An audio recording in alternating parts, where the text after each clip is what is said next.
Hey family, welcome back to my YouTube channel. कैसे हैं आप सब? आई होप आप सब अच्छे होंगे।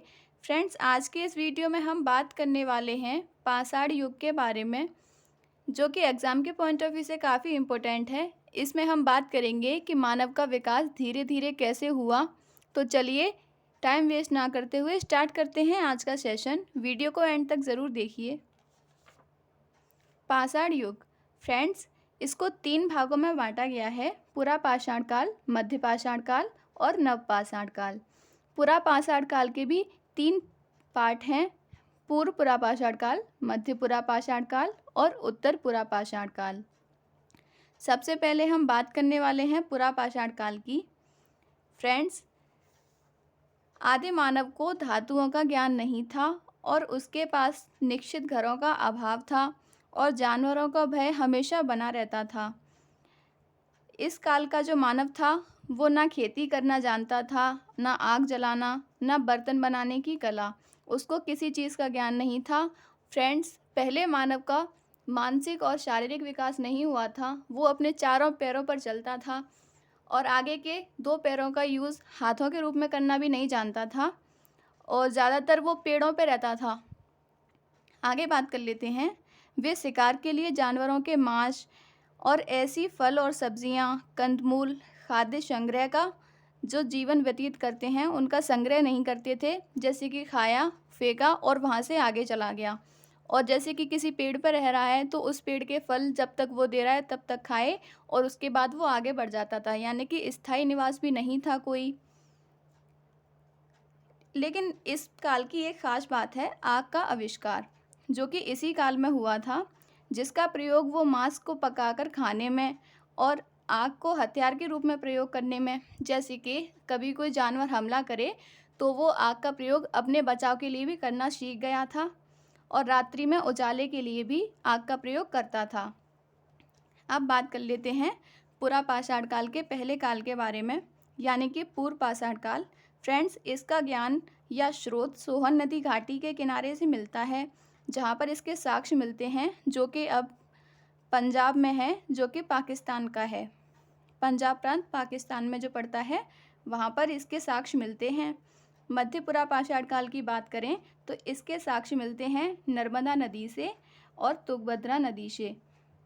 इनके किनारे से इनके साक्ष्य मिलते हैं मध्य पुरा पाषाण काल के, और उत्तर पुरा पाषाण के साक्ष्य मिलते हैं।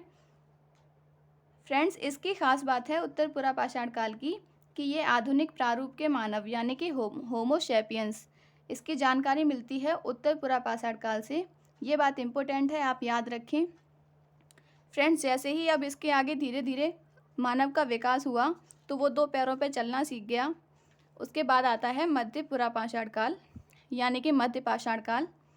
फ्रेंड्स, इस काल का जो मानव था वो शिकार करना, मछली पकड़ना और जंगली कंदमूल का संग्रह करना और गुफाओं में रहना भी सीख गया था।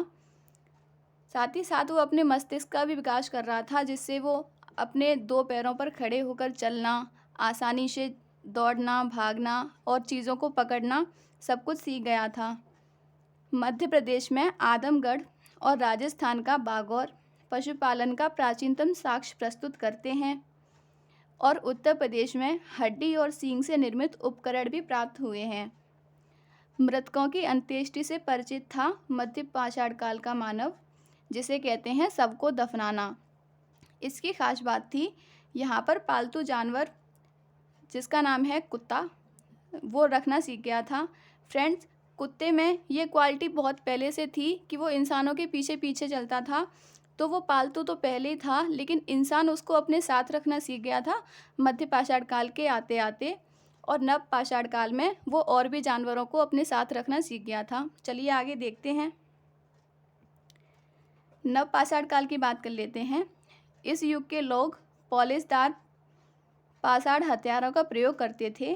वे विशेष रूप से कुल्हाड़ी का प्रयोग करते थे, जो कि पत्थर की बनी होती थी। एक ज़िला है मेहरगढ़, ये पाकिस्तान में पड़ता है।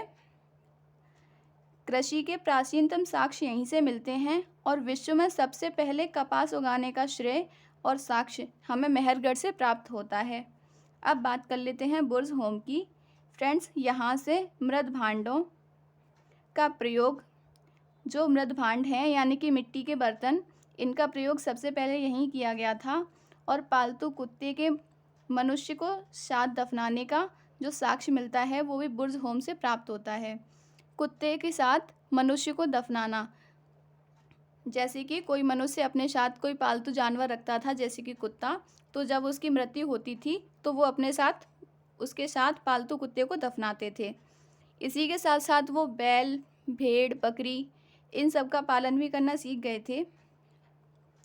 आगे बात कर लेते हैं। इस काल के लोग कृषि के अतिरिक्त पशुपालन भी करते थे, जिसमें गाय, बैल, बकरी, भेड़ ये सब आते थे और साथ में कुत्ता भी। इस काल की प्रमुख खोज थी जिसने पहिए का आविष्कार किया। आप याद रखें, पहिए का आविष्कार नवपाषाण काल में हुआ था। पशुओं की खाल को सीकर कपड़े बनाकर पहनने लगा था इस काल का मानव, और मृदभांडों को रंगकर चित्र बनाकर सीख गया था। मृदभांडों को रंगना और उन पे चित्र करना यानी कि पेंटिंग, ये सब उसको नवपाषाण काल में जाके जानकारी मिली। फ्रेंड्स, आपको वीडियो कैसा लगा कमेंट करके ज़रूर बताएं, और वीडियो पसंद आया है तो लाइक करना ना भूलें। आप हमारे चैनल पर नए आए हैं तो चैनल को सब्सक्राइब करना ना भूलें। Thanks for watching my video.